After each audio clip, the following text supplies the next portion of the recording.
Ini dia balai ikan di wilayah Tanjung Pering, Kecamatan Indralaya Utara.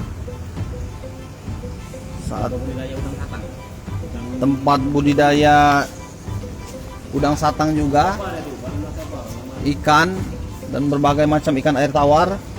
Ini kita salah satu ikan di balai benih ikan ini, lele jumbo ukuran 1 meter. Ini lele ini indukan yang akan dijadikan, nantinya akan proses pemijahan. Saat ini diamankan dulu, disimpan dulu. Lelenya pasif. Lele ini nantinya akan menjadi indukan bagi ratusan ribu targetnya bibit ikan lele untuk pemenuhan konsumsi ikan di Ogan Ilir.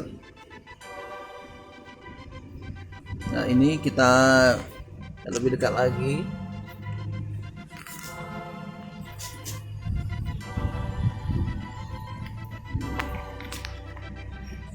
Agak ngeri-ngeri sedap sebenarnya.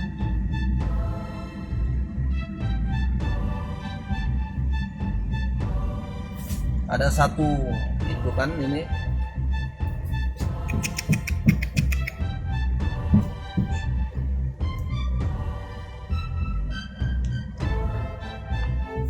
Tampaknya tidak boleh.